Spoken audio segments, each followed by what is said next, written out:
my beautiful learners. Welcome back to Salma Daily English, the place where you don't just learn English, you learn how to use it powerfully. Today's episode is for anyone who has ever sat in a meeting and thought, I need to sound smarter. Maybe you felt pressure to use big words. Maybe you stayed quiet because you were afraid your English wasn't advanced enough. Well, here's the truth. You don't need complicated vocabulary to sound intelligent. You need clarity, structure, and confidence. And today, we're going to prove that. I'm so excited because today I'm joined by corporate communication strategist Amelia Grant. Amelia helps executives and teams communicate with clarity and authority in high-stakes meetings. Amelia, welcome to the podcast. Thank you, Salma. I'm so happy to be here, and I love this topic because so many people misunderstand what makes someone sound smart. Exactly. So let's start with the big myth. Do smart people use big words? Not necessarily. In fact, the most respected professionals often use the simplest language in the room. Wait, really? That's surprising. Why is that? Because clarity creates authority. When someone explains an idea in simple, direct language, people trust them more. Complex vocabulary can sometimes sound like you're trying too hard. So using difficult words doesn't automatically make you sound intelligent? No, it can actually make you sound insecure. When you truly understand something, you can explain it simply. That's powerful. I love that sentence. When you truly understand something, you can explain it simply. Okay, let's simulate a meeting scenario. Imagine I'm in a meeting and I disagree with someone's idea. Many learners feel nervous in this situation. Instead of saying something complicated, like, I fundamentally disagree with the proposed strategic trajectory due to structural inefficiencies, what should I say instead?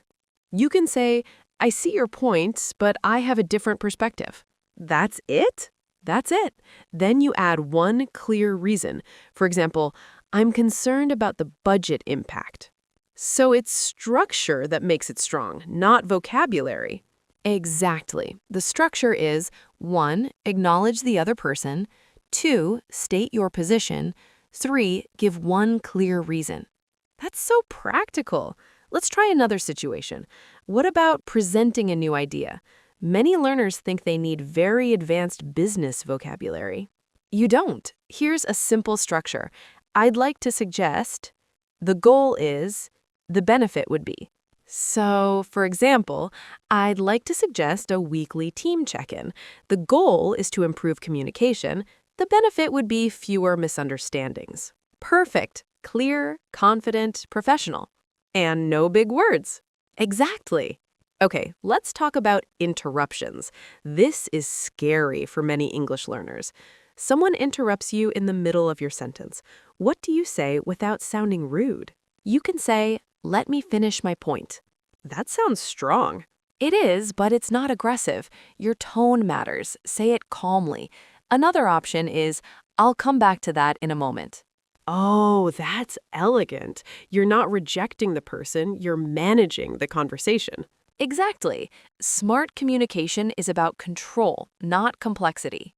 Let's talk about strategic questions, because sometimes the smartest person in the room isn't the one talking the most, it's the one asking the best questions. Absolutely. Instead of complicated questions, try, what problem are we solving? What's the priority? What does success look like? Wow, those are simple but very powerful. Yes, simple questions force clear thinking, and when you ask clear questions, people see you as strategic. Let's talk about psychology for a moment. Why does simple English sound more authoritative? Because our brains prefer clarity. When someone speaks clearly and directly, it reduces mental effort. We associate that ease with competence. So if someone uses very complicated language, what happens? People may feel confused, and confusion reduces trust. That's such an important insight for English learners. It's not about impressing people, it's about helping them understand you. Exactly. Authority is not about sounding intellectual. It's about sounding certain. Ooh, I love that. Say it again. Authority is not about sounding intellectual, it's about sounding certain. So certainty comes from tone, structure, and clarity, not advanced vocabulary. Yes, and let me add something important. Pause. Pause? Yes, smart speakers pause. They don't rush. When you finish a sentence, stop. Let it land. That silence makes you sound confident. That's so true. When we're nervous in English, we speak very fast. Exactly. Slow down. Breathe. Short sentences, strong tone. Okay, I have to ask this. If someone has an accent, can they still sound authoritative? Of course, accent is not the problem. Uncertainty is the problem. Speak clearly, speak calmly, structure your ideas. That's what people respect. That's such an empowering message for our global audience. Let's quickly explain a few key words we use today.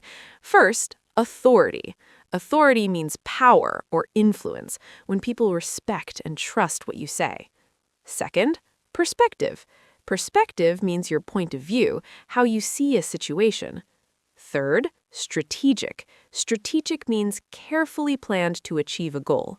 Fourth, acknowledge. To acknowledge means to recognize or accept something someone said before giving your own opinion. Amelia, any final keyword? Yes, clarity. Clarity means being clear and easy to understand, and clarity is your greatest professional advantage. All right, everyone, it's practice time. I'm going to give you 3 situations. Pause the video and say your answer out loud. Situation 1. You disagree in a meeting. Start with, I see your point, but... Pause now and complete the sentence. Situation 2. You want to present an idea. Start with, I'd like to suggest, then explain the goal and the benefit. Pause and practice. Situation 3. Someone interrupts you. Say calmly, let me finish my point. Practice it with confident tone and slower speed. Remember, short sentences, clear structure, calm voice. And don't try to sound impressive, try to sound clear. If today's episode helped you, imagine how powerful your English can become with consistent practice. Remember, you don't need big words to sound smart. You need clarity, structure, and confidence. If you enjoyed this conversation with Amelia, subscribe to Salma Daily English, like this episode, and share it with someone who has a big meeting coming up. And in the next episode, we'll talk about how to speak confidently on video calls, even if you feel shy. Keep practicing, keep speaking, and I'll see you in the next episode.